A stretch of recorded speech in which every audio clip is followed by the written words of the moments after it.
top of the morning. Cheerio. Cheerio, old chap. Welcome. That's how I'm starting this film juice. That's how we're going. Using my skills of deductive reasoning to tell that you may or may not be British. Dude, I was blowing into this pipe. Yeah. Because if you can see, there's a little hole right there. Yeah. There's no hole over here. So I was just blowing into nothing. And I was like, oh, I can feel it. I think I can feel it. Jesus Christ.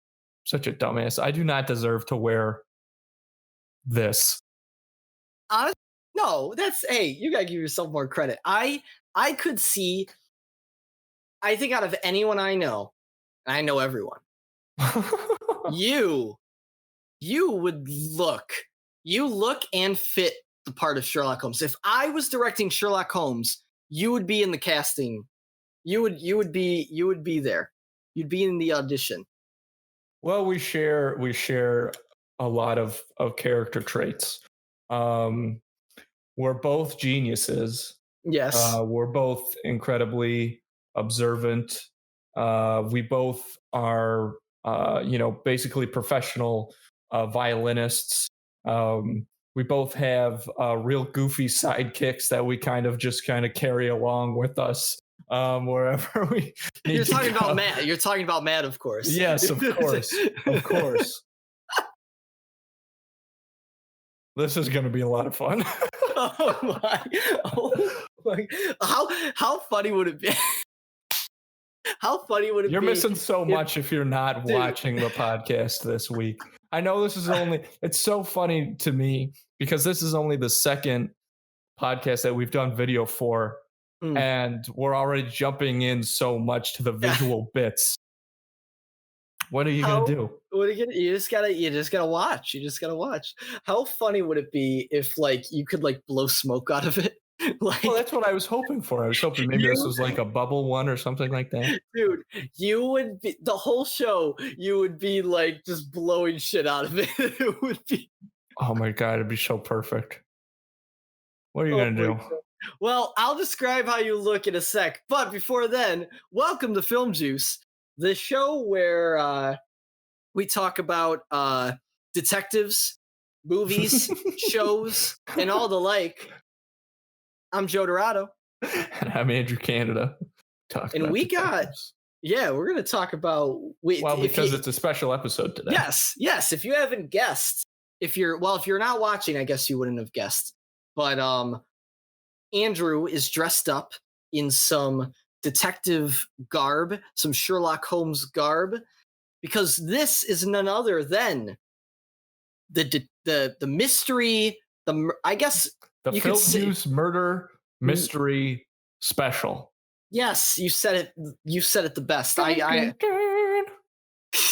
honestly feel like we should have some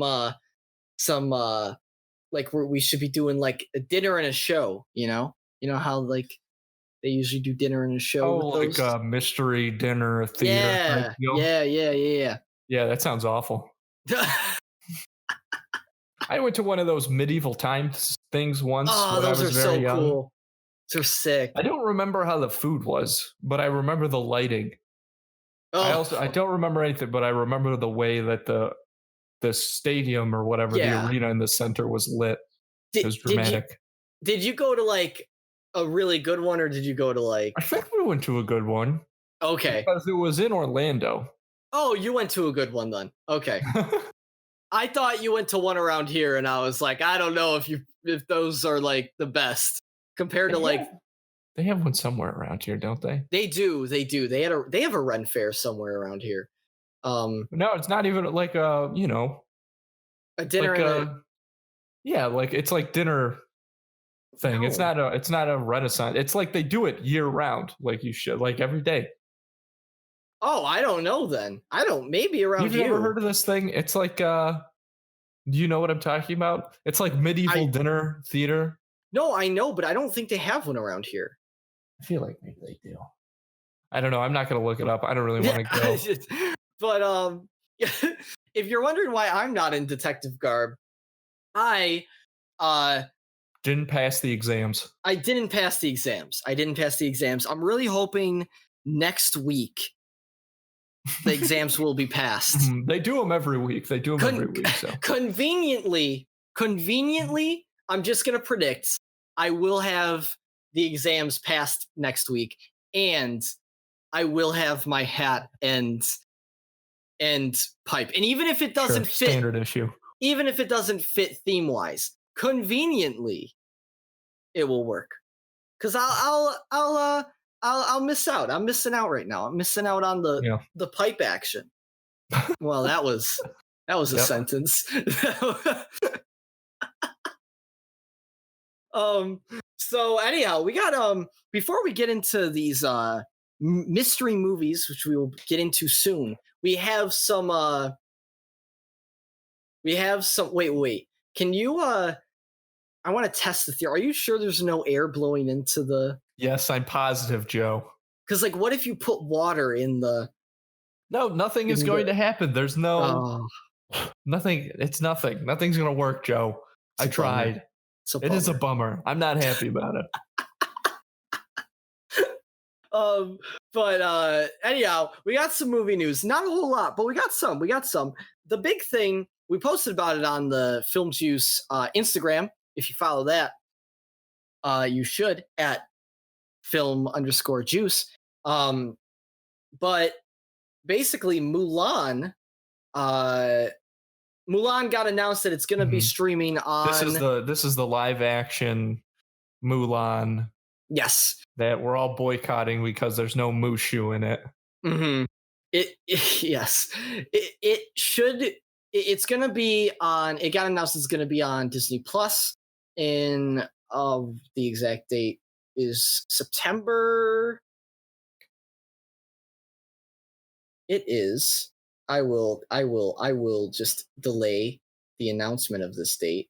September 4th. And it will be $30 on Disney Plus. Wow. That's a steep price. It is steep. I kind of like it. It feels ballsy to me. Feels like a ballsy move. I'm not gonna lie.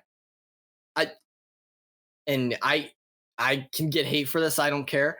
Not very. I never have been hyped for this movie. I just I don't. All the promotional material. It doesn't look. I'm sure maybe it'll be fine. It doesn't look that great to me personally. Maybe it'll blow my expectations away. I don't know. But I'm not gonna lie. I don't think this movie's worth $30, and I haven't even seen it yet, and I don't want to pay $30 to find out. Like I am. Yeah. You saw the rant I had about Staten Island, and that was like nothing compared. Like, dude, $30 is so much fucking money. Like, I do not want to pay $30 to see this movie. I'm just gonna be honest. Yeah, I don't either. Like, I probably will, because if we do it on the show, but like even like if we weren't doing Film Juice for it, I don't know if I would have even like gone out of my way to go see this in theaters, right? Nope, not at all. That's why if something better comes out, we'll see. We'll see how that week goes. I feel like we have to do it. Yeah. That's the sad truth. I'm really not looking forward to it. But like I said, no Mushu. Yep. Which, I mean, I get, like, this movie is going to be so different from the animated one in the sense it's going to be, it's going to be, a lot less cartoonish.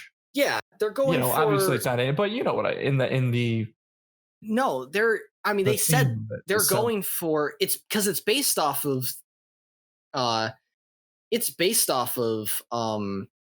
like, I don't know the word. Would it be history? Like the story. Story?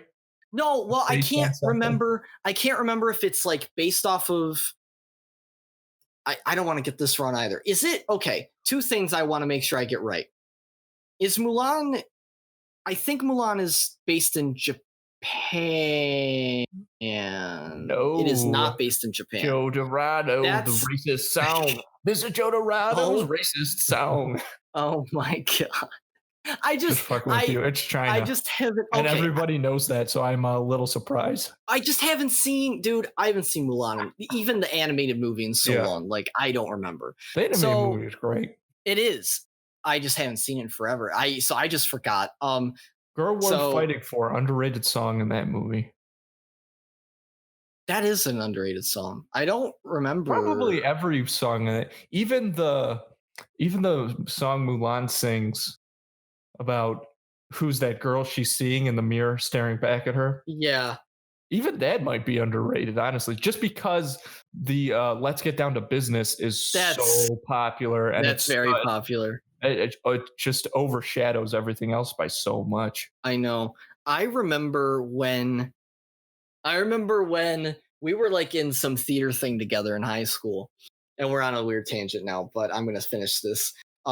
We were in some theater thing together in high school, and you guys were all hanging out, and we were hanging out doing something, and we were like just kind of singing along with like Disney music Hmm. or just random music that would come up, and that song came on, and I literally had no idea what that song was, and you were like, "Bro, you don't know this song?" Wait, the Like, "Let's Get Down to Business"? yeah, because I forgot about it, and you were like, "You don't know this song? How do you not know this song?" And you were like very shocked. Wow, I'm shocked right now. I would be. You are one of like the top people that I would think would know that song. I know it now. It was just that was like one of the movies I didn't really remember too That is much. so Like, weird, dude. yeah. And then since I've watched it more and I know it more now. But Yeah. anyhow, Well, side tangent aside, yeah. I don't know if it's very obvious I'm not very excited for this movie. Mm-mm. Apparently the reason why it's not based off of like it doesn't have Mushu and it's not going to have music in it is the reason why is because it's based off of either based I'm not going to look it up because I don't feel like looking it up right now. It's either based off of old uh Chinese lore, like legend, or it's based off of like something that happened in history. And I can't remember. I think it might have been something based off of in history, but I can't remember for sure. Could But be both. it's based off of something like historical.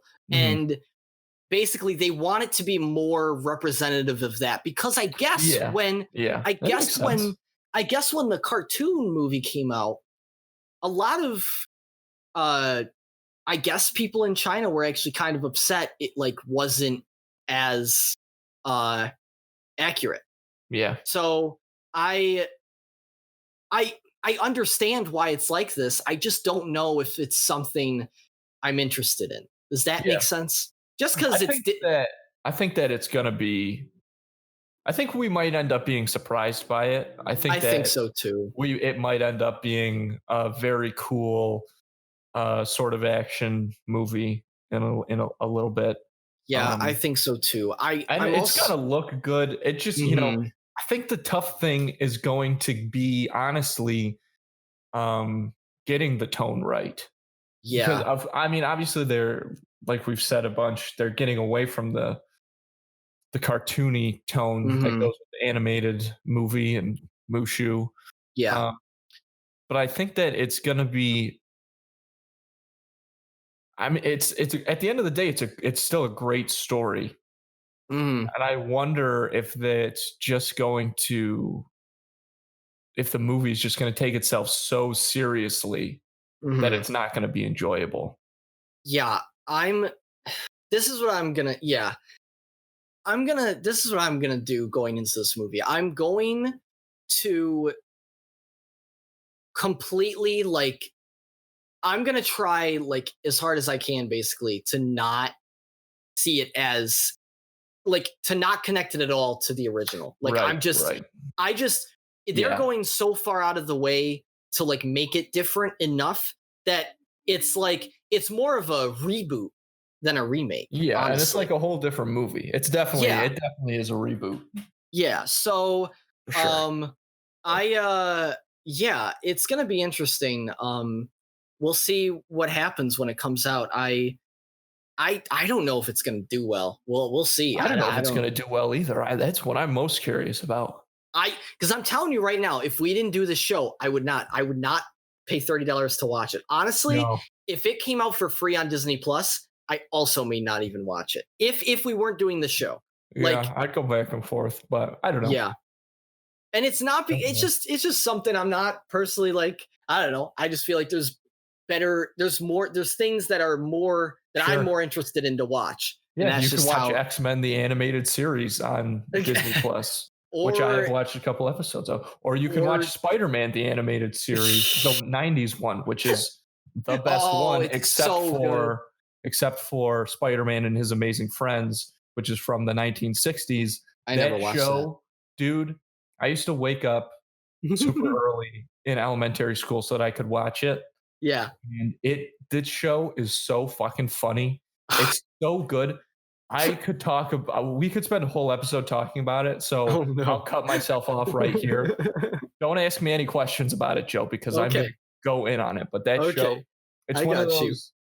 It's one of those, perfect animated Yeah. shows from the 60s when they didn't really like know how to write for kids that much. Mm. And like the kids watching were just, it's like, oh, it's just exciting because it's Spider-Man and Yeah. it's colorful, but like it makes no sense. It's awesome. So funny. Great show. I mean the 90s show is even like pretty ridiculous. Like I remember I watching guess the so. 90s show all the time. Yeah. There's a Like, few ridiculous things. But that one is so much of that. They got held back so much by censorship with that show. There was so really? much that you could look it up. There's so much that they weren't allowed to do. Oh, I That just kind of made it rough in some crazy. places. But the stuff that when they really focused on some of the more dramatic elements in the stuff with Smythe, who Kingpin is very heavily featured in this Yep. animated show. Yeah. And his assistant Smythe, the stuff that they focus on with him is great. The episodes, my favorite episodes of that show are the ones. There was like 2 episodes where it was like a crossover with Daredevil showed up. Dude, The best those are the That's best. the best episodes of that whole series. I went to Blockbuster when I was a kid, and I like there was literally a version you could rent. Yeah, that had was the episodes on the VHS. It was just those 2. Yep. It was like, oh my god, it was I had so that sick, VHS. dude. Awesome. When Daredevil is so sick on that show. Don't they fight for a little bit?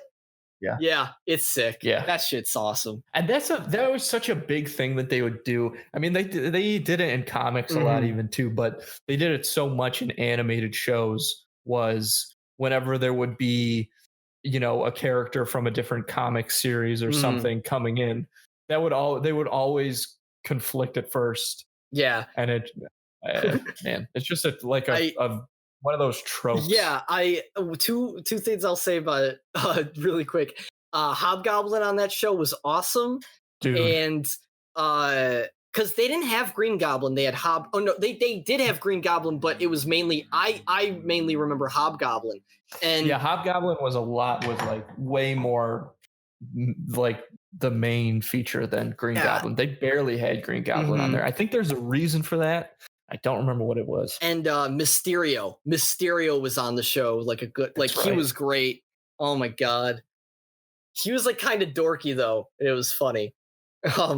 But anyhow, that's our tangent about that has nothing to do with movie news, but that's a great little tangent about a show that we both love that I just found out about. So anyhow, honestly, that's most of the movie news, if I'm being honest. The rest we have, and we'll talk about it right now. But the only other huge thing that happened was Fargo. The poster for Fargo came out, the new poster. This is for the new season. If some people don't know, Fargo's been a television show. This is its 4th season, I want to say. Maybe 5th. I think it is fourth. Okay, that's what I thought. They're a little. It's one of those shows that's a little like um scattered with their seasons. Like there's big breaks and stuff in between them because Yeah. it's such a well done show, and a lot Hmm. of times they've got these big actors in it, like in this So one, the yeah. introduction of Chris Rock. Yes, which he looks great. And you know Yeah. what's funny? I like that he's playing a detective on this, but he's also playing a detective in that Spiral movie that's coming out Mm. at some point. I think that's funny. Um, I I really quickly want to ask you this question because I don't know the answer because I've never seen the movie to Fargo. I've never seen any of the show to Fargo. Um, is it like True Detective where like it's like each season focuses on a different like mystery I and think so, it's a but I different think cast I like every don't season? know about the cast. I don't think the cast turnover really because if I only watched the first and some of the second season of Fargo, Hmm. and I believe that Billy Bob Thornton and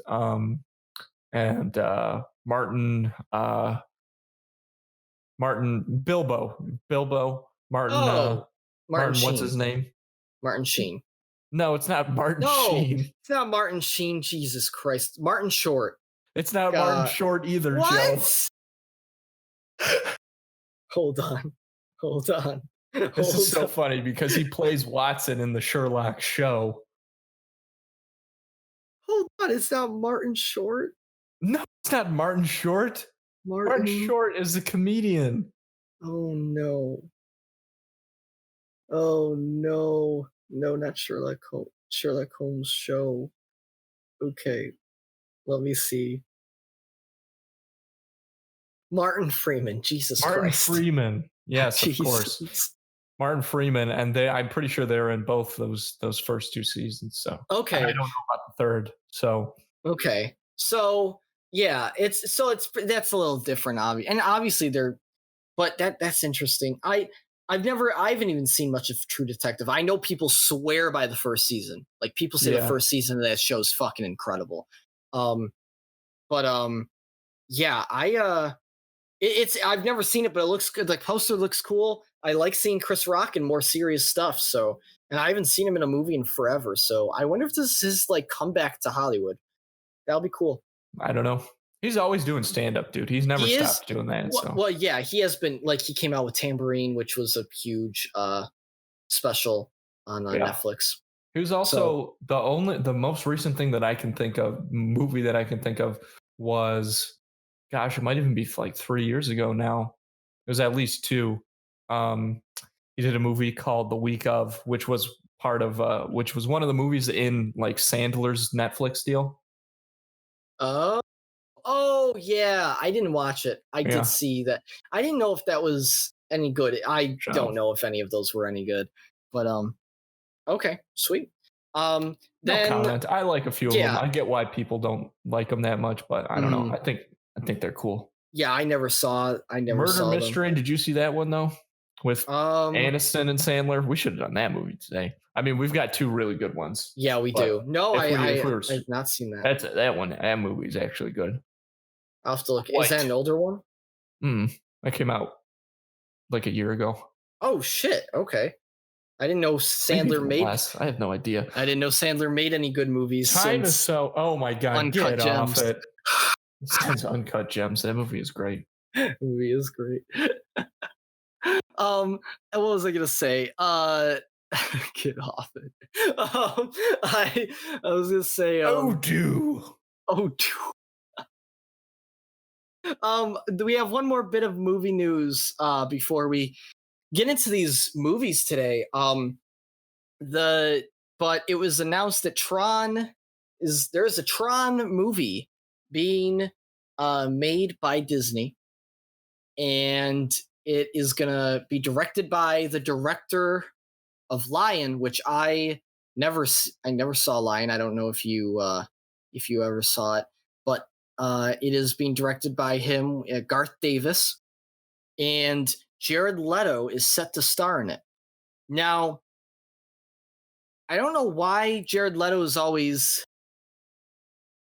typecast as this guy in futuristic movies that Because he has such a, oh, I know exactly why. Look at him, dude. And look at the way he carries himself, Yeah. the way, like Yeah. just the way he moves and Yeah.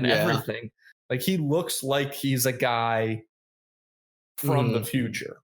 He And definitely he's a little like sexually ambiguous, like in his look. I don't know anything about his preferences. That's not what I'm saying. But like he looks like he could easily be attractive to both men and women. Mhm.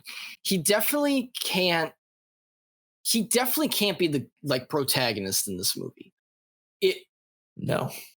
if anything, he's either going to be the bad guy or he's going to be, which I could see him as the bad guy, or he's going to be like, if you remember not the first Tron movie, but like the remake Tron movie, Yeah, Legacy. the Jeff Bridges type, because Jeff Bridges was the old guy in that movie, right? Yeah, well, because he's So in the original Tron. yeah, so I could see like him playing like that kind of character. So we'll Yeah. see. I'm gonna go out and say it. I actually like Tron Legacy. Not gonna lie, I think that movie is cool as Yeah. shit. I know I people think that don't. movie's all right. Yeah, a lot of people don't like it very much. I I It's think tough with those types of with yeah. like a movie like Tron, I think. I understand it's not very good, but like I understand people's criticisms of it. Mhm. But dude, like it looks so sick, and not only does it look so cool, it like it looks so cool, and just all the concepts in it I think are awesome, and I really like the music. The Daft Punk soundtrack of that movie is phenomenal. And I know that's like its biggest claim to fame, but it's true. It's Mhm. fucking amazing. Like, oh, it's so cool. I think it captures the vibe so well. Whether you say the story like sucks, like I think the vibe is like there, like, and Mhm. the aesthetic is there, and that is so cool to see. Like in the modern like day, I think it's really sick. So I like that part, but I'm excited to see this one. I don't know. What do you think about this? Yeah, I'm interested to see it. I'm surprised that they're making another one. Um, but I guess this is a franchise that a small group of people is really very passionate about. Yeah.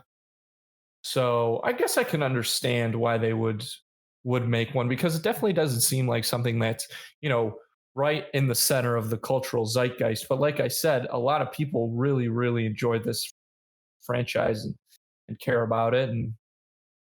Um, it, and so especially the way with things being more specialized now, content wise, I mean, I guess it makes sense that they could make another Yeah. Tron. So I guess I get I it. mean, they're doing another Home Alone, which I think is, I mean, I'm after watching Jojo Rabbit, I'm a little bit more hopeful, but I'm still, Well, those Home Alone sequels after two, those Home Alone they movies suck. are pretty They're bad. They're really pretty bad. bad.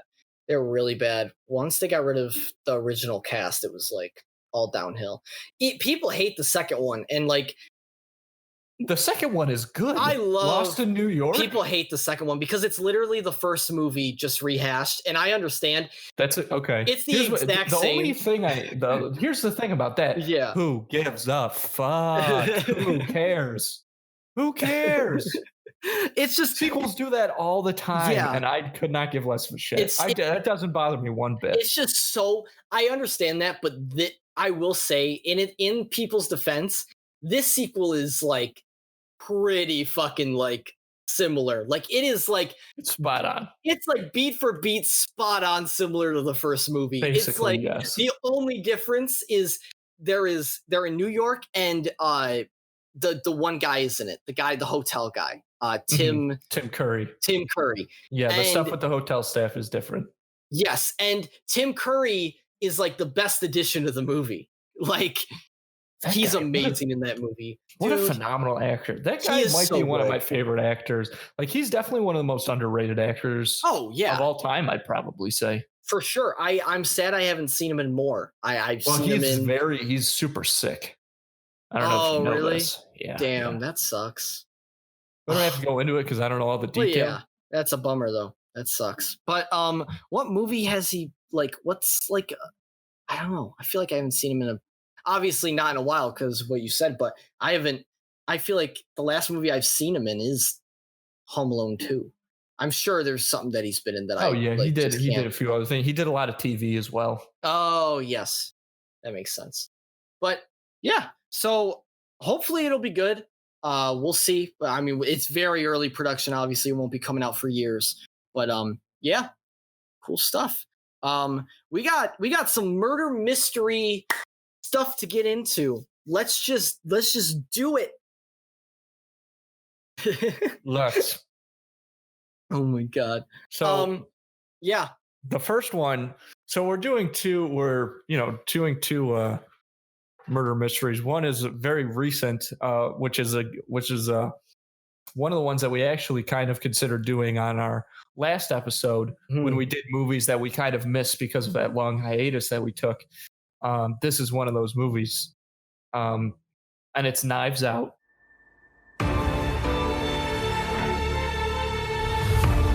Ladies and gentlemen, I would like to request that you all stay until the investigation is completed. What? Can we ask why? Has something changed? No. No, it hasn't changed, or no, we can't ask. I'm gonna live till I die. You think one of his family killed him? Is that what you're suggesting? You all love twisting the knife into one another. Up your ass. Oh, very nice. Matter of fact, Oh my God. eat shit. How's that? Eat shit. Eat shit. Eat shit. Smug smile. Definitely eat shit. Gonna fly. I'll take a chance. Flying high. For my numbers up, I'm gonna fill like up. Gonna live. You know something. Spill it.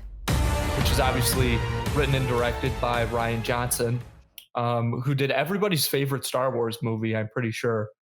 In my opinion. Moving that aside, I'm so glad that I saw this movie because I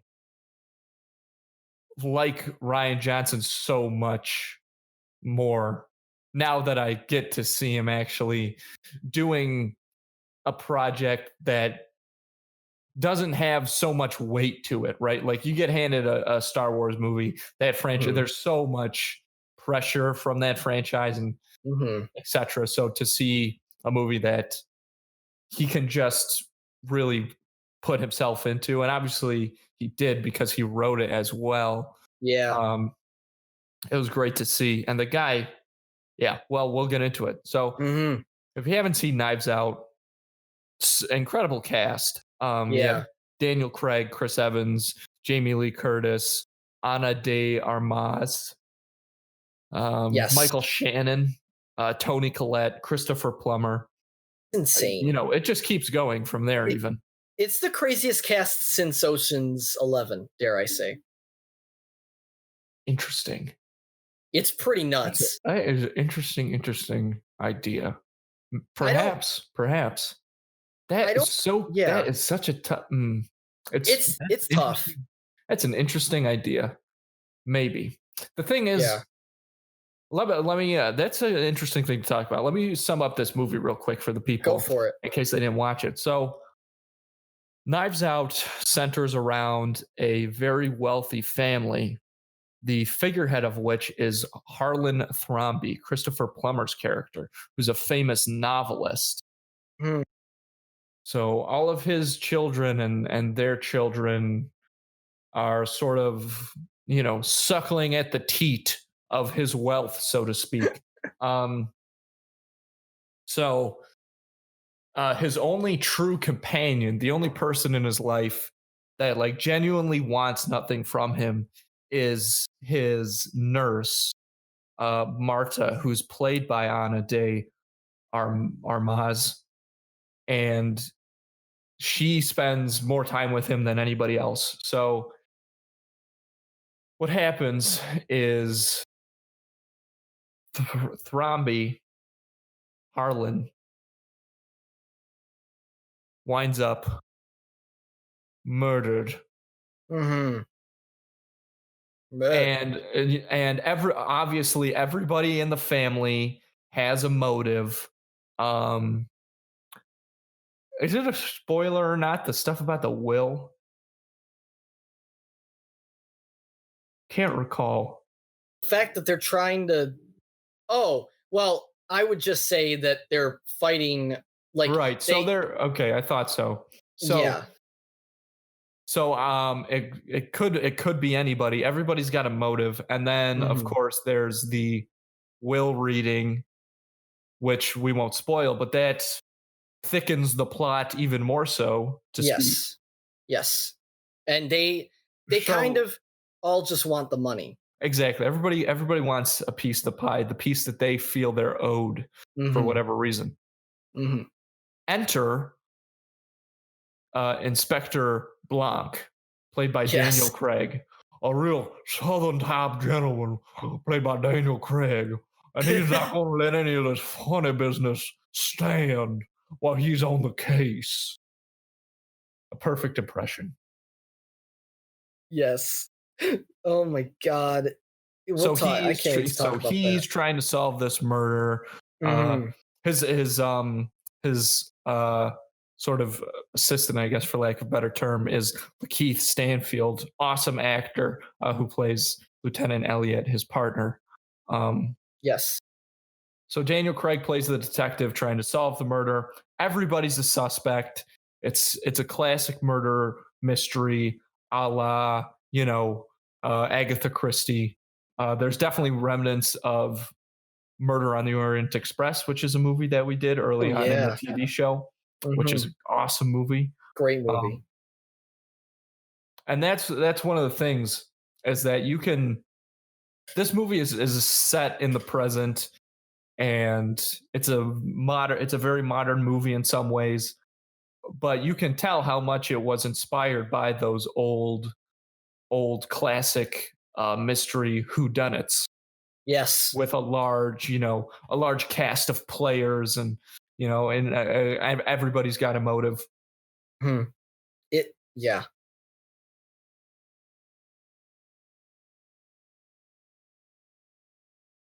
Just this thing's not having trouble lighting this pipe.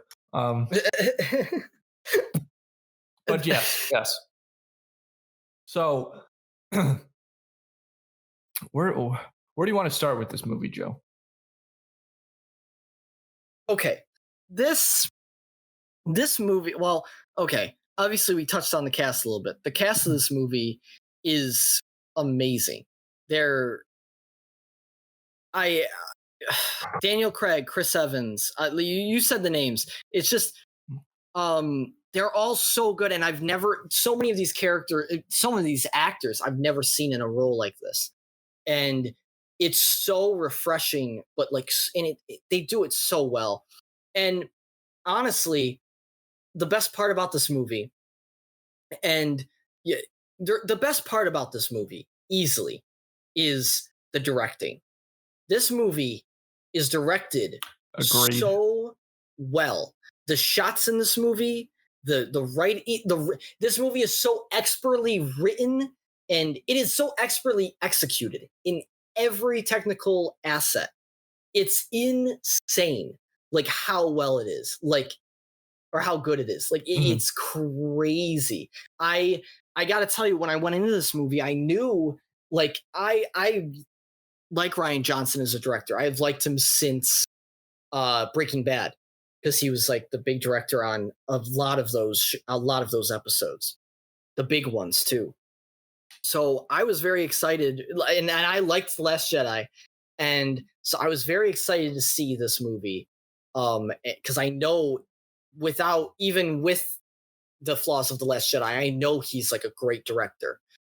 So I was very excited to see this movie and how he was going to do it, and he just blew it out of the park. I don't know how he even I don't know how the process of making this movie even was. Dude.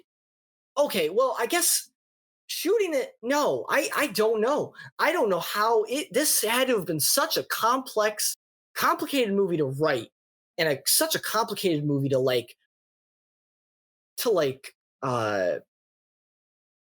plan out. Like, I don't. It's crazy, and obviously we can't. It's going to be really hard to talk about this movie without spoiling it. I don't think it's good to spoil this movie since it kind of came out fairly recently. Yeah. But this movie kind of relies on. It's not one of those movies where like you can spoil it, and you could still have a good time if you're spoiled watching this movie, but you really don't want to. Like, you really don't want to know what happens in this movie, and like but it's very well done, and I gotta say, the whole time I was just along with it the whole time. Like, I was just constantly guessing, which I think is the best part about a murder mystery. Yeah, absolutely. Gosh, I cannot agree enough with what you said about the directing. Mm-hmm. Especially because, I'm not familiar very much with Breaking Bad. Like, I didn't watch the series except for a couple episodes. So I imagine quite a few people, was my main introduction and knowledge of Rian Johnson came from The Last Jedi. And that, because of the reception of that movie, I can see why, frankly, someone would sort of question this guy's ability. And so I hope that they went to see this movie, because Knives Out, I mean, his talent is undeniable and his skill is undeniable. You can tell just from the way it's written is that this guy is a master of storytelling. He really, really understands storytelling. And to your point about shooting and everything, the blocking of this movie is incredible. You have so many players, and when so many of these actors are so prominent, and you have to feature them as such, that can definitely be a challenge. But gosh, it looks so incredible. It's crazy. And even the way I feel like there's a fair amount of symbolism in the blocking and things in the background like that. Dude. A lot of extra stuff, which is excellent to see. Yeah. There are so many. There's this thing online, and I can't even talk about it because it spoils like a whole part of the movie, but there's this interview online with Rian Johnson, and he literally like dissects the shots from one of the scenes, and it's a fairly early scene, and it's like in the middle of it's before, like, certain stuff happens for sure, and the amount of hidden things in these shots that foreshadow stuff, and that, like, it's insane. I don't know, it is nuts. Like, there is so much that I'm sure like I missed, like, watching it. Like, the attention to detail is insane, and this is one of those movies that everything is purposeful. Everything, every little detail, like, makes a difference. It's crazy. I want to say, to your point about things in the background and symbolism, the props in this movie and the sets are unreal. They're perfect. Unreal. The props are my fate. The props play a huge role in this movie too. And like, without spoiling anything, like they play a huge role in this movie. Like, they're very important, and like, that's awesome. I don't think I've seen a movie do that in like a long time. Yeah. Yep. Agreed. When those sorts of things are done to this skill level, that's what always sets a director, to the next level for me. That's what showed, because it's so difficult to do. I mean, there was you could phone it in for this movie. You could have made, like, if you're Rian Johnson, you could make making this movie so much easier on yourself, right? But taking the time to do all those little details and put that amount of care into it, and then to be able to um perfect those things, or rather, have them do them so well. I mean, that's what, like I said, he's undeniable. Like, you can't say anything bad about this guy. No, After this, it's excellent to watch. it's insane. Yeah, and the thing, you kind of mentioned it a little while ago, but one of the things you want in any good murder mystery is you want to be thrown, and you want to not exactly, you don't want to know exactly what's going on the whole time, right? You want to try and figure things out. Yes. Like, you want to be tricked a little bit. And I think this movie did a good job of that. The best part was that, like, is what I kept saying during the synopsis of this movie, was that there are so many characters that could have done it. And it feels so different because of, like, if you compare it to Murder on the Orient Express, right, which is kind of the same thing. Everybody on this train's got a motive. Knives Out. Everybody in this house has a motive. The way that movie ends and the way that this movie ends, I don't want to spoil either one. Yeah. But, like, the resolution, you know what I'm talking about. That's what gives these two movies such a different feel. And that's why I maybe like the Murder on the Orient Express. I don't know which one of these I like better, but I like the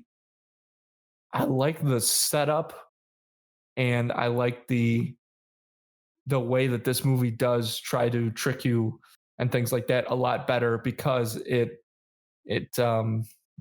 because of the way it's written, it has more opportunity to do that. Right? Yeah. That's where it all starts. Yep.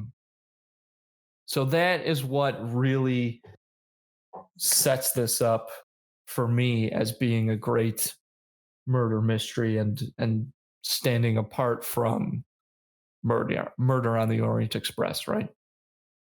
Yeah, I completely agree. It's incredible. It's really incredible. It's so well done. Like you said, this movie has so many twists and turns going on. And you're really, like, you're going along the ride the whole time. I know you're comparing it a little bit to Murder on the Orient Express, which is definitely the most similar thing I've seen since since this movie. I definitely like this one more. I think the setup and the payoff is a little bit more satisfying in this one. I God, agree. dude, this isn't even spoiling anything. The last part of this movie with Detective Blanc, that is the best. This has one of the most satisfying ends to in any movie. Like, it's amazing. It is so crazy how everything it's just awesome. It's so cool. And I don't think that's a spoiler. Just saying it. I think this ending is. Yeah, absolutely. And I think that is just another one of many credits to the writing in this movie. Yeah, it's insane. It does a lot of stuff that you might hear about, like, oh, this is what you're supposed to do in writing a movie. It does a lot of stuff like that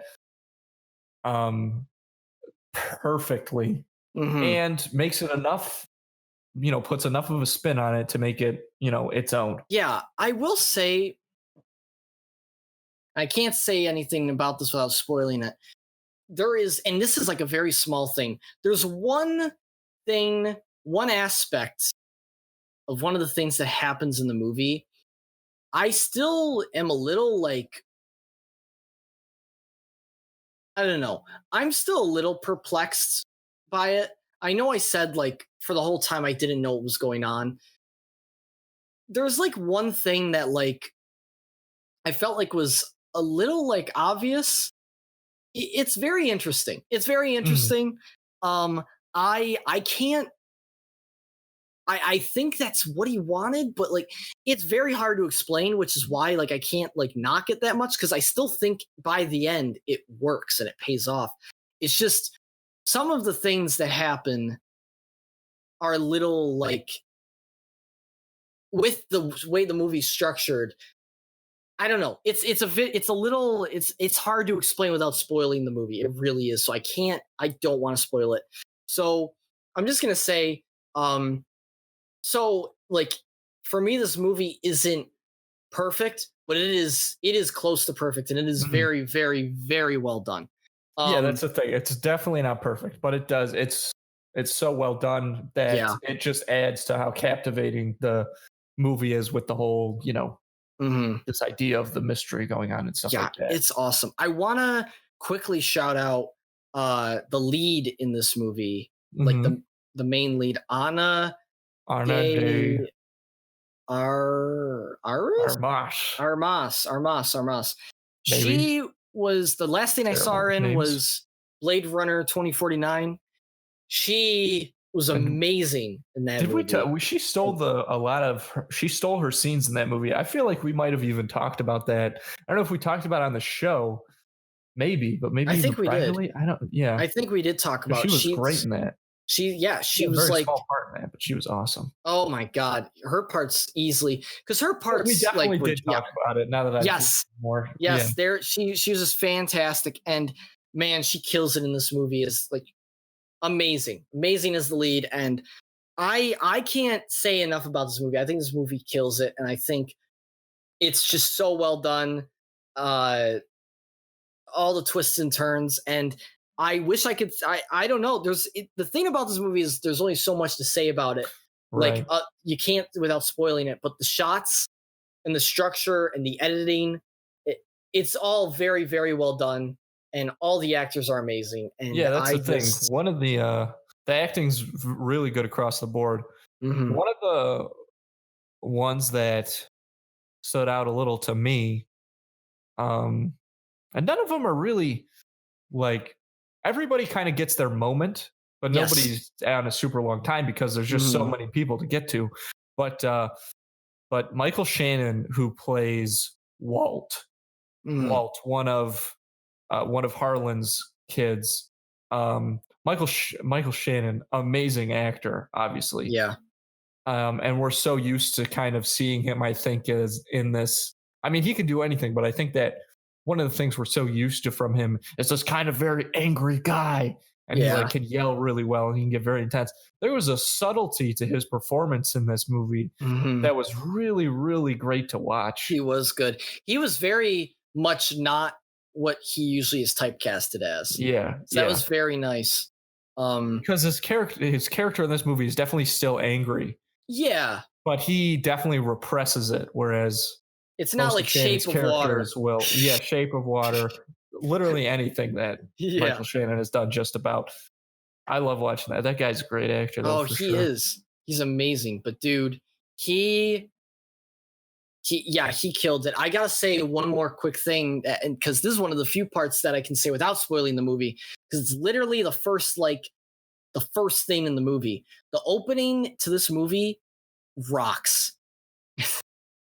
I love that. The opening of this movie rocks. Like the editing style and the way they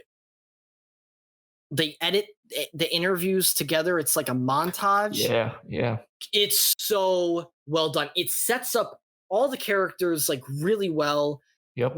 But you still don't know enough about it, and it's really awesome. Yeah. It's a perfect introduction to like the detective's character too, because like it's awesome. And did I say that he steals the show? He fucking Daniel Craig, you mean? Daniel Craig steals the damn show in this movie. Same with Chris Evans. I've never seen Chris Evans in a role like this. He's amazing. I've never seen Chris Evans as this like kind of character before, and it's awesome. I also love like some of the subtle humor in this movie.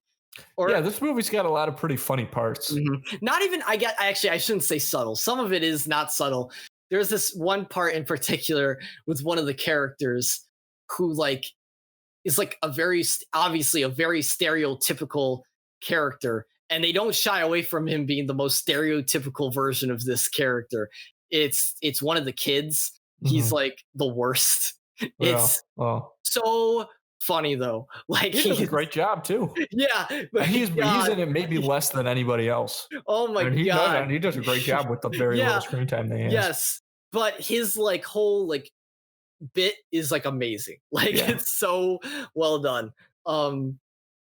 But yeah, it's I couldn't say anything. That's really all I think I can say about this movie. Like that, like to say because it's so hard to not talk about. Right.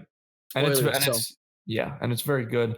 I think that this movie, just talking about what you said about the character introductions and stuff, this is a type of movie that, you know, is basically made for ensemble casts. This is a genre that really, really lends itself to having a lot of actors play a lot of great roles, and maybe they don't get as much screen time because there's so many, but they can really, really get into these characters. And this is a perfect example of that. And that the opening interrogations or whatever, the initial interrogations is it's almost funny how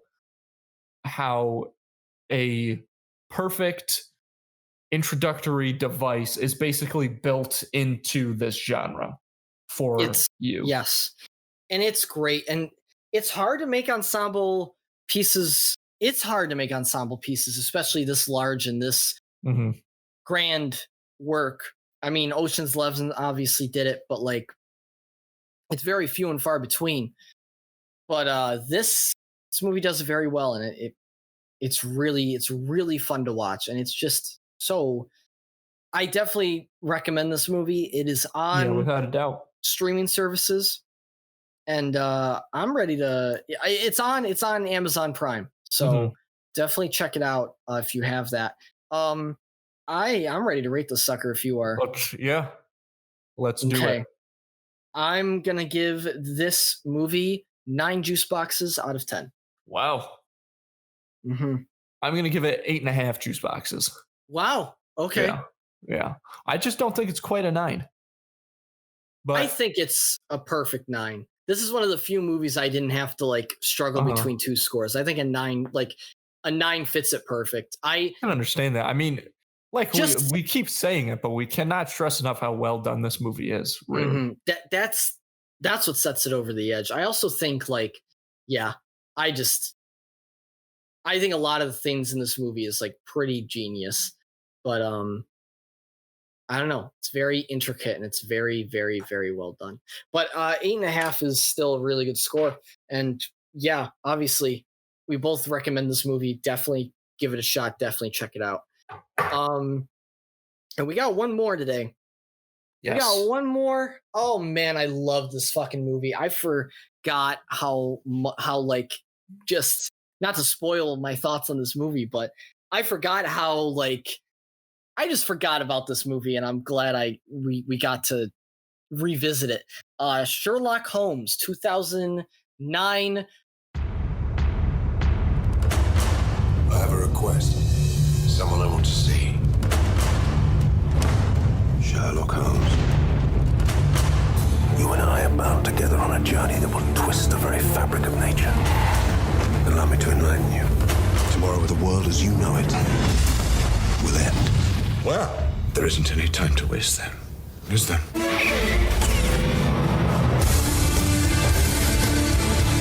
It does make a considerable difference to me having someone with me on whom I can thoroughly rely. It was nice to see you, Watson. Lord Blackwood. The witness stated that he saw Lord Blackwood rise from the grave.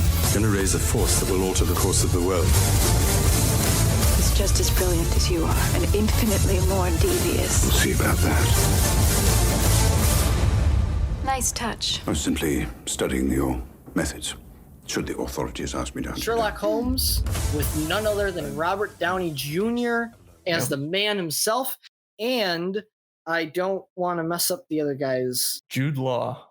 There you go. Jude Law as Watson. Basically, we come at a point in Sherlock's life Sherlock's and Watson's life where Watson and Sherlock just got off of this case, and it's Watson's last case. He's done. He wants to move out into the country with his soon-to-be wife, and he's kind of saying bye to Holmes. He's kind of saying, like, he'll still be friends with him, but he's saying bye to that lifestyle. He's saying bye to, being with him all the time. And basically Holmes obviously doesn't like this and is trying to keep him in by keep bringing up things in this case that kind of resurfaces. I don't know how much I can talk about. Well, this movie's pretty old. How do we feel about spoilers? I feel like we can spoil this one. I feel like most people saw it and it's very good. Okay. I don't know. I feel like we can spoil it. So it's not, it's not super surprising. Yeah. Okay. So, what's his? Because with this movie is not about who did it. It's about how they did it. Yes, which is so just equally as cool. I think it's great. Absolutely. It's a great aspect. Sometimes I even like it more to see that. Oh yeah, for sure. We have we have Mark Strong's character, Lord Blackwood. The whole case in the beginning revolves around him, and after he is pronounced dead, there are rumors that he has come back and that the case is not closed and that he is still going with his master plan. And Sherlock wants to put a stop to it, and he's trying to convince Watson that it's real and that he has to tag along. And that is basically the premise of this movie. Then Sherlock's love interest gets involved, and there's this whole played by Rachel McAdams. Yeah, Rachel McAdams. Curious. And we don't know a lot about her other than they have a past, and that is that's all we need to know. Yeah. I want to hear what you and it's directed by Guy Ritchie. I want to hear what you have to say about this one, Andrew. Well, if I may. Yeah. I remember so vividly when this movie came into theaters, and one of the most exciting parts, one of the most unique parts is obviously the fight scenes. Oh yeah. And that's it's so phenomenally done. If you don't know, whenever Sherlock Holmes is about to get in a physical confrontation, they have him we sort of see it play out in slow motion, and Sherlock via voiceover is explaining everything that he's going to do. Yeah. So it's just we're just seeing Sherlock's thought process. We're seeing how it's going to play out. And then they immediately after that cut to him actually doing it in real time.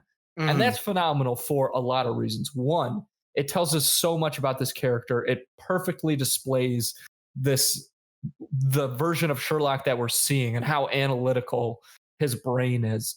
It also gives us this very interesting appreciation and respect for the character as a fighter, which we would not get otherwise. We, to see them, be able to take out these opponents, we're like, oh, that's very cool. Yeah. But to get to see the whole thought process behind everything, that takes it to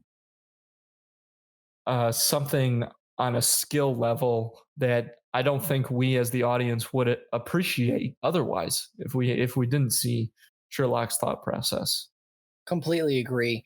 And I remember when, sorry, but just to finish this up, when seeing it in the theaters, that the first time that fight scene happens is very, very, very early. Like it's literally basically first, right away. Yeah. And which is again excellent because that you need that to pull you in, and it tells you so much about, again, the character, but also like what type of movie you're in for.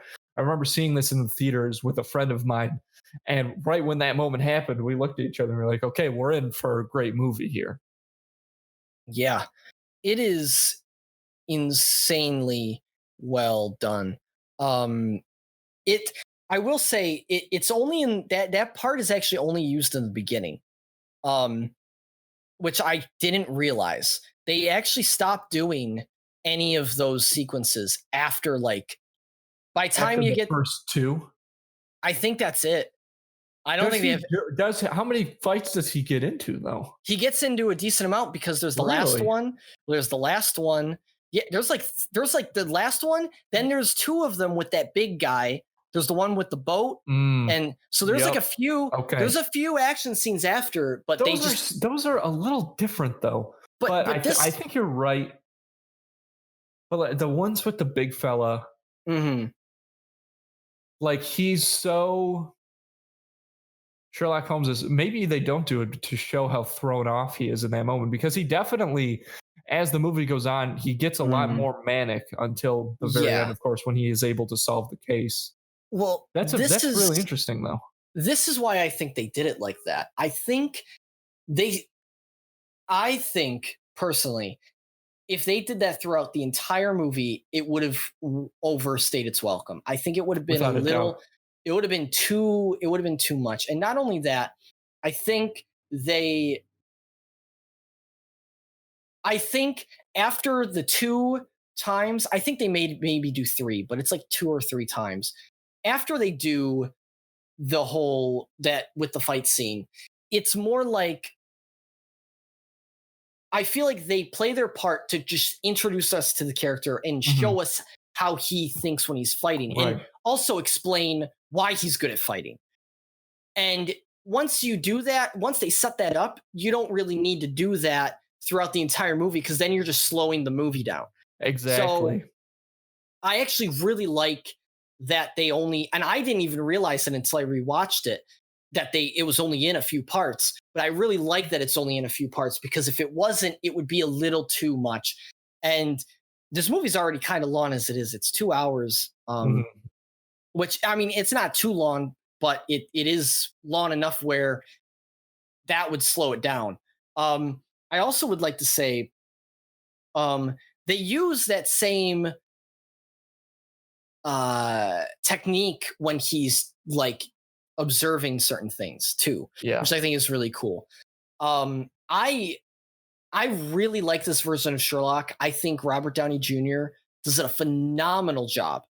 And I think it's a version of Sherlock we've never seen before, but it's so well done. And I couldn't think of anyone better to give us a stylistic version of Sherlock than Guy Ritchie. Yeah. Guy Ritchie kills it with this movie. Like, wow. I feel like he pushes PG-13 to the limit in this movie. Like, there's some parts where, like, just a little iffy. There's some parts where it could, like, I don't know if you feel the same way, but I feel like this movie gets pretty on the line for PG-13 at some points. Maybe not, but it's very, very well done, all the parts. And I just love the style he brings to this movie with the camera, because obviously a big thing with Guy Ritchie is he's very hands-on with the camera in the approach where the camera is always following the movement, but it's like kind of smooth, and it's like it's hard to explain. He has these quick movements that follow action, but it's very smooth the way it's done. It's not like shaky. It's hard to explain. Do you know what I'm talking about? Like, I think so. Yeah. It's a very like distinct style that he has, and I love it. He also uses this thing where he goes from slow motion to like speed moment, which is a huge thing that he does in this movie. Again, that lets the audience in on what's happening a lot more. It only happens. I don't think that's like a thing that he does in all of his movies, but he definitely does that in this movie and the other one a lot. I was just very blown away by his technical expertise in this film. Like, I'm glad he didn't phone it in. Like, he fucking went out for this movie, and it paid off. It stylistically is amazing still, and it still holds without up. a doubt. This is such an interesting take on the character. Yes. It felt more so at the time, but it felt so fresh. Still think it's definitely unique. I think that still as well. But it doesn't feel to me as fresh as like the BBC series Sherlock. Okay. But I can see points against what I just said, so whatever. That's interesting. But yeah, it's very interesting, and everything about this. I mean, you got to think like this is Robert Downey Jr.'s follow-up to Iron Man.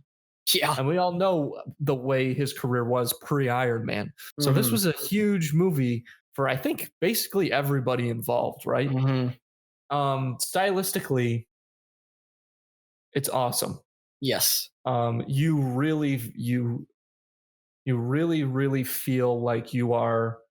It brings you into the setting and everything perfectly. It feels a little. This is what reminds me a little of its time, 2009 meaning, is that there are some aspects of this movie that feel there's a hint of steampunk in it. Yes. I think for sure. Which again just makes me feel like it's just a product of its time in that way. Here's the interesting. I mean, the two most impressive elements, in my opinion, are definitely the production and set design and the costuming. Yeah, the costuming is really good. The costuming, you know who did the costumes? Jenny Bevan, however you say it. It's spelled like Bevan or Bevan. Who did the costumes for the Nutcracker, which, as we've said so many times, that was the only good thing about that movie. Yeah, was the costumes. Yeah. And also, I would love to say that those are definitely highlights of the movie for sure. I think that, oh man, I don't want to lose it. I think that the music, the music is amazing. The theme in this movie is so good. Yeah. It reminds me so much of like, it is, in my opinion, like it gives me like Pirates of the Caribbean vibes, like how iconic it is. You know what I mean? I don't know if I would go that far, but it is perfectly done because it combines elements of music that you would maybe hear during that time, like the particular sounds. Yeah. But the tune of the thing is very modern. Yes. Right? It's so cool. It is. I love the theme. Yeah. And the music in this movie is just great in general. The effects are actually, some of the effects like are a little weird, but for the most part, the effects actually hold up very well. Surprisingly, I was worried that some of the effects weren't going to hold up well, but actually they hold up pretty well. They kind of like, I think what helped is they don't hide this. They don't try and hide the CG. I think they just like use a particular CG style that like looks good, even when you know it's CG. The dark tones of the movie as a whole probably add to that for sure. Doing some favors there. Let's see. There was something else I wanted to bring up, and that was this is a little inside baseball, but I'll bring it around to that. So this is another thing that makes this take on Sherlock fresh is that the story. He's dealing with someone who he's basically dealing with, like, a little magic and stuff like that, right? Yeah, which is why it's so cool. Which I am pretty familiar with a lot of Sherlock stories. Andrew, your mic is doing a weird sound. Like humming? Yeah. Oh, I see. Okay. Is it still doing it? No, now it's good. Okay. So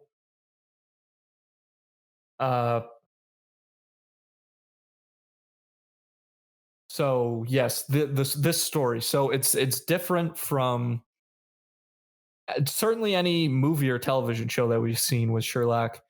As from my understanding, it's very different from any of the stories. Him having to deal with magic, and the way they wrap it up at the end is awesome.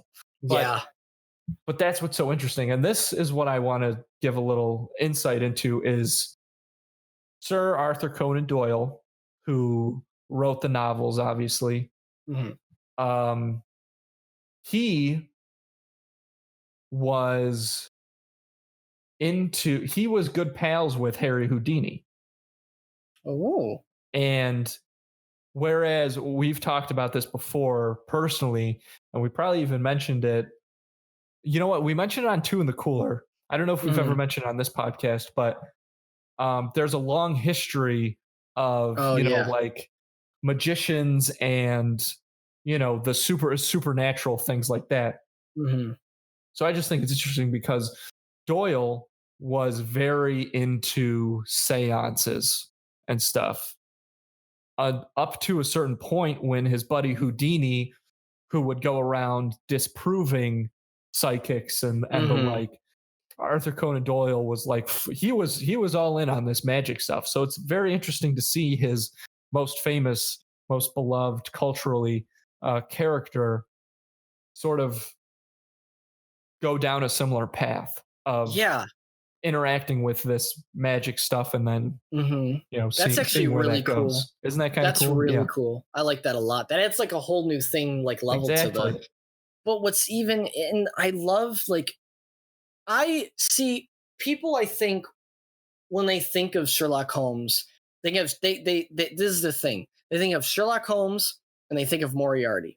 That's like immediately what they go to. And I really think not having Moriarty in this movie was actually, like, that was the play. I think, you know what I mean? Like, I think, like, not having him as the main guy was the play. First of all, that builds it up for the next film, which we won't talk about now, but I would love to do that on the show at some point. It's so interesting because you can see this is really hard for Sherlock because he's trying to figure out how the hell he's doing these things, and you're also trying to figure out how the hell he's doing these things because Sherlock and us by proxy are so there's an explanation for everything. There's a reason for everything. And again, that analytical brain that this character has, that's where, I mean, that just adds a whole nother layer of conflict here, right? Yes.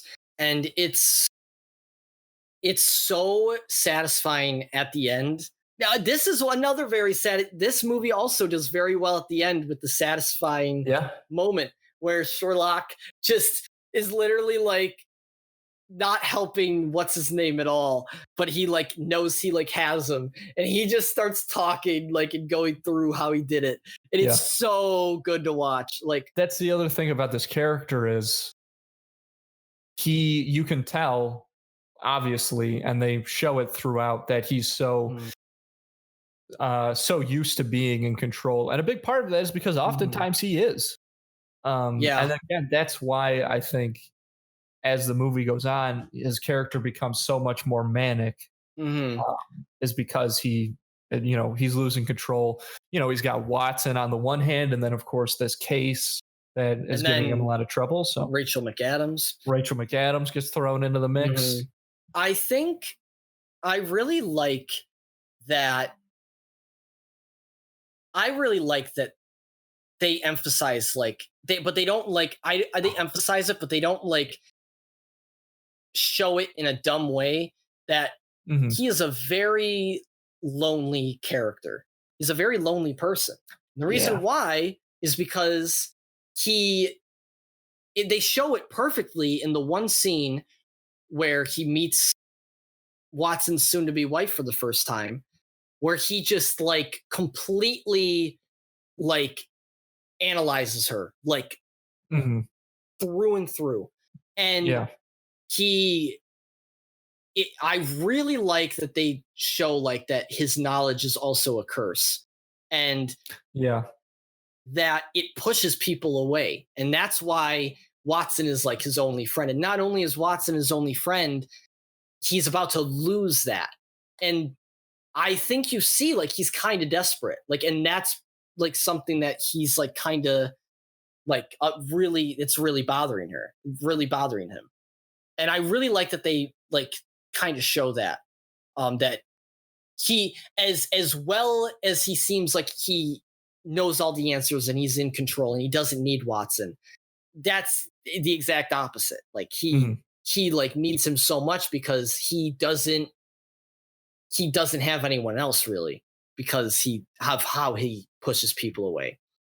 And I think that was a very good part that they put into I think it just added another level to his character, which I'm very glad they such a included. well thought out movie. I think because it really is.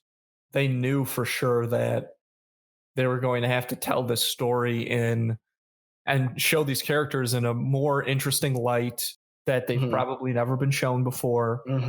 And they were completely successful in that. Yeah. There's also some crazy curveballs that they throw in this movie. Yeah. Even though you know who did it the whole time, you're right. It's how he did it, but it's not even if we take that away, there's some curveballs that come in you just don't see coming. There's a lot of wrenches. I don't know how to explain it. I guess we're allowed to spoil the movie.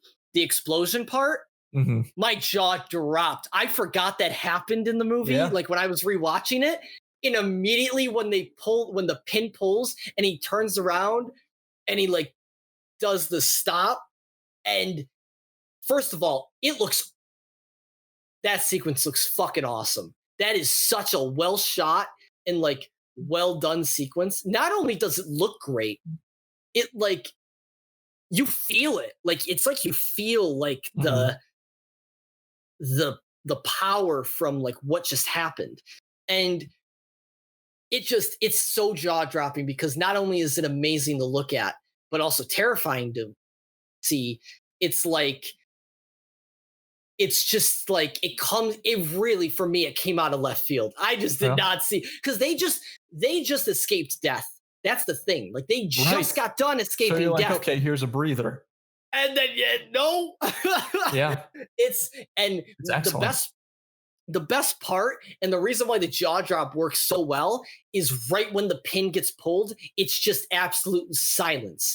There's no crazy sound effect or music. It's just pin pulled, a ding, and then it's just silence. Yeah. And you're just witnessing it. And it's awesome. That's one of my favorite parts of the movie. I think it's so cool. And that's one of the curveballs. That's probably the best instance of the curveball. It's awesome. It's really, really, really cool. And of course, there's a few funny moments in this movie too. There's a lot of funny moments in this movie. One part I thought was expertly done when what's her name shows up for the first time, Rachel McAdams' character. Mhm. She shows up for the first time and brings is trying to get him on this case. And then she leaves. And then it kind of like cuts it like kind of follows her throughout the city. Right. And then she talks to the guy and her employer, and then it like kind of cuts away from that, and then it cuts to Sherlock, and then for a while you're like, it's kind of confusing because you're like, wait, when did this, like, where are we now, like what's going on? And then he's explaining like how he knows all this, and then it does a flashback to him following her. That part is awesome. Like, that is great part. It's confusing, but like it once you, I think like after the fact, it's like it actually is like very well done. Like how it's one of the most memorable parts of the whole movie. Yeah, it's crazy. I that's another part I forgot. Like when I watched it again, I forgot that happened, and I was watching it and I was like, wait, what's happening? What's going on? And then it flashed back and I was like, oh, that's awesome. Like, that's so well done. That's a really cool part. I think other than that, like there's so many great parts in this movie, but like it's just very well done, and it's so well done for so many different reasons in compared to Knives Out, which is why I think this is a great movie to do next to Knives Out. I saw the second one. I don't remember it very well at all. I know it did worse than the first one, but after watching this one and how well they set it up for the second one, and Guy Ritchie directed the second one too, again, I kind of want to check it out again just to see. Oh yeah, me too. How it holds up. I'm kind of, so maybe we'll do that in the future. But anyhow, that's all I have to say about this one before I rate it. If you have anything else, let's rate this sucker. I'm giving this movie a solid 8.5 out of 10. Good score. I was going back and forth on a few. Yeah. But at the end of the day, it's elementary. Oh my Joseph. God. Oh my God. I'm going to have to give this one 8 juice boxes. Wow. I almost did 8. Because I just don't think that it necessarily holds up as well. That's crazy. It certainly doesn't in a way, but I think it just doesn't in other. I think in some ways it's very much of its time, and that's not a bad thing, but I just don't think it holds up necessarily. Wow. As dude, well. That's crazy. It's an excellent movie. Yeah. I think it holds up. And I mean, just for what they do, not just with that character as, in the wide scope of like Sherlock Holmes, but just purely boxed in that movie, the way that they show you everything about that character, unbelievable. Yeah, the acting and directing that goes around just Robert Downey Jr.'s character, unbelievable. Yeah, you want to know fun facts before we wrap things up? The part with the golden bathtub. Or the copper bathtub. I distinctly remembered that part. So immediately when it was like a weird like flashback I had when I was watching the movie. When I was watching the movie and that part came on, I was like, oh my God, I remember this scene. And the reason why is because that scene terrified me when I watched it whenever it came out and I saw it. It freaked me out. Like I was like, oh my God, like he just like, I don't know. It freaked me out, like it could, because it's like kind of disturbing, like how, I don't know. It's not that disturbing watching it now, but back then when I saw it, for some reason, it really freaked me out. So, and it stuck with me, but I forgot it was in this movie. I thought it was in a whole nother movie. So when it happened, I was like, oh my God, this is the movie that like made me afraid of like copper bathtubs. Like That's so crazy. it's just so That funny. is funny. So funny. But yeah, wow. I'm really glad we got to do this this special episode. This was a very cool theme. I'm sad I didn't get to share in the detective glory. I didn't pass the exam, but next week I am certain Okay. the exam will be passed. But it looks like you've been having a lot of fun with that pipe. You earned it. You earned I have a very strange taste in my mouth. Oh no. It's so subtle, but it's not good. Oh, So yeah. I'm gonna have to. I can't. I'm addicted now. Yeah, It's got me hooked. You know, It's like- smoking is one of the hardest habits to quit. This is why it's not even. Some people say it's the nicotine, but it's actually the plastic from the pipe. Yep, you nailed it. Hit that one right on the head there, Joe. Okay. Anyhow, let's thanks for listening. You can follow us on film_juice on Instagram. You can also follow us at Film Juice Podcast on Twitter, and we are on YouTube, Film Juice Podcast. We will be posting, if you're listening, we do post the video versions now, so you can see what Andrew looks like. It's great. It's with his you might pipe not and want to. everything. And thanks for listening again. We got more news coming. Be sure to follow us on there because we got more news coming up on the on those about what's happening with the watch parties and when that's going to happen. It's looking like it's going to happen in September. So a little, it's a little ways from now, but still stay tuned to that because we're very excited to do that. Maybe it'll happen earlier, but probably September. And yeah, I think that's all there is to it. My name's Joe Dorado. I'm Andrew Canada, and we'll see you next time at the movies.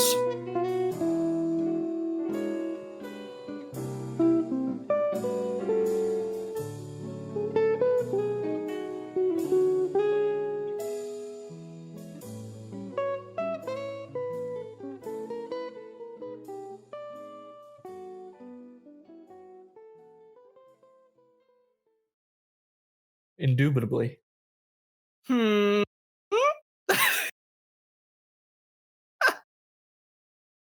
Phenomenal. There we go. There we go.